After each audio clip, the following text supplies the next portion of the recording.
ලෝකයේ විශාලතම වනාන්තර ප්‍රදේශයක් වෙන ඇමර්සන් වනාන්තරය ගැන අපි හැමෝම අහලා තියෙනවා. නමුත් මේ දැවැන්ත වනාන්තරය ඇතුලේ සැඟවී තිබෙන පුදුම දේවල් ගැන ඔබ දන්නවාද? අද ඇමර්සන් ෆැක්ට් LK තුලින් බලන්නේ ඇමර්සන් වනාන්තරය ගැන ඔබ බොහෝ විට නොදන්නා කරුණු 10ක්. අංක 10. ඇමර්සන් වනාන්තරය කොච්චර විශාලද? ඇමර්සන් වනාන්තරය දකුණු ඇමරිකාවේ විශාල ප්‍රදේශයක් පුරා පැතිරී තිබෙනවා. එය බ්‍රසීලයේ ඇතුළු රටවල් කිහිපයකට පැතිරී ඇති අතර වනාන්තරයේ විශාලත්වය නිසා එක ප්‍රදේශයකින් තවත් ප්‍රදේශයකට පරිසරයේ පවා වෙනස් වෙන්න පුළුවන්. ඒ නිසා ඇමර්සන් කියන්නේ සාමාන්‍ය වනාන්තරයක් නෙවෙයි, එය අතිවිශාල පරිසර පද්ධතියක්. අංක 9. ඇමර්සන් ගඟ. ඇමර්සන් වනාන්තරයේ මැදින් ගලා යන ඇමර්සන් ගඟ ලෝකයේ විශාලතම ගංගා පද්ධති අතරින් එකක්. මේ ගඟට එකතු වෙන අතුගංගා විශාල ප්‍රමාණයක් තියෙනවා. වීලි කාලයටත් වැසි කාලයටත් අනුව ගඟේ ජල මට්ටම විශාල ලෙස වෙනස් වෙනවා. ඒ නිසා ගඟ සහ වනාන්තරය එකිනෙකා දැඩි ලෙස සම්බන්ධ වෙලා තියෙනවා. අංක 8. ඇනකොන්ඩා. ඇමර්සන් ප්‍රදේශයේ දෙවන්ත සර්පයන් සඳහාත් ප්‍රසිද්ධයි. විශේෂයෙන් රීන් ඇනකොන්ඩා ලෝකයේ බරින් විශාලතම සර්පයන් අතරින් එකක්. ඒ ජලය ආශ්‍රිත ප්‍රදේශවල ජීවත් වෙන අතර තමන්ට වඩා විශාල ගොදුරු පවා අල්ලා ගැනීමට හැකියාවක් තිබෙනවා. නමුත් චිත්‍රපටවල පෙන්වන විදිහට මිනිස්සුන්ව නිතර දඩයම් කරන සතෙක් කියලා හිතන්න එපා. ඔබ තවමත් මෙම channel සබ්ස්ක්‍රයිබ් කරලා නැතිනම් like කරන්න, සබ්ස්ක්‍රයිබ් කරන්න, bell icon එකක් click කරගෙන යන්න. අංක 7. ජගුවර්.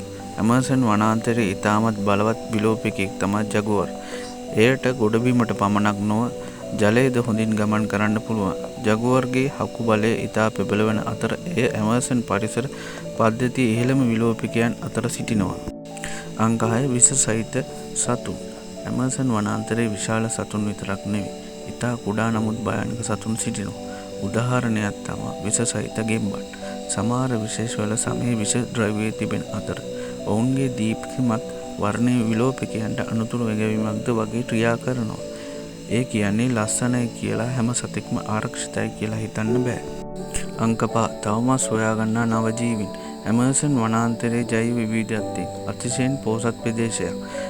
විද්‍යාඥයන්ට වසින වසර නව ශාක හා සත් විශේෂ හඳුනා ගන්න ලැබෙනවා. ඒ නිසා වනාන්තරයේ සෑම කොනක්ම මිනිසා විසින් සම්පූර්ණ අධ්‍යයනය කර අවසන් කියලා කියන්න බෑ.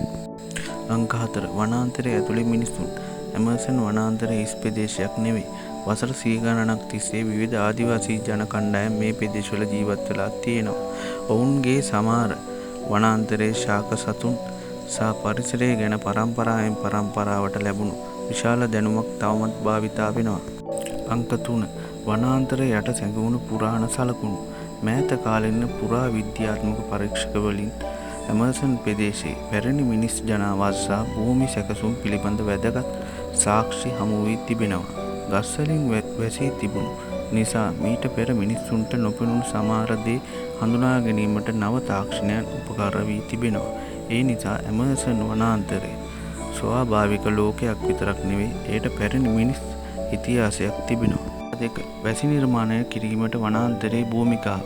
ඇමර්සන් වනාන්තරයේ ගස් වායුගෝලයට ජල වාෂ්ප විශාල ප්‍රමාණයක් මුදා හරිනවා. මෙම ජල චක්‍රය ප්‍රදේශයේ වර්ෂාපතනයට සහ පරිසරයට වැදගත් බලපෑමක් කරනවා. ඒ නිසා ඇමර්සන් වනාන්තරයට එහිම පරිසර පද්ධතිය පවත්වාගෙන යාමට විශාල දායකත්වයක් ලබා දෙනවා.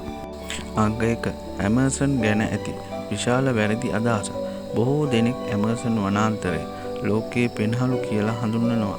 නමුත් මේක සරලවම ලෝකයේ ඔක්සිජන් වලින් විශාල කොටසක් ඇමර්සන් නිපදවනවා කියන අදහසට සමාන කරන්න බෑ. ඇමර්සන් වනාන්තරය ලෝකයේ කාබන් චක්‍රයට, ජල චක්‍රයට සහ ජෛව විවිධත්වයට ඉතා වැදගත්. ඒ නිසා ඇමර්සන් වනාන්තරය ආරක්ෂා කිරීම දකුණු ඇමරිකාවට පමණක් නොව ලෝක පරිසරයටම වැදගත් දෙයක්. අද අපි ඇමර්සන් වනාන්තරය ගැන පුදුම කරුණු 10ක් දැනගත්තා. ඒත් මේ දැවැන්ත වනාන්තරය ඇතුලේ තව කොපමණ දේවල් අපි තවමත් සොයාගෙන නැද්ද? ඔබට මේ වීඩියෝ වැදගත් නම් like කරන්න. ඇමර්සන් ෆැක්ට් LK සබ්ස්ක්‍රයිබ් කරලා තවමත් පුදුම තොරතුරු දැනගන්න අපිත් එක්ක එකතු වෙන්න. ඊළඟ වීඩියෝන් තවමත් පුදුම ලෝකයට යමු. ස්තුතියි.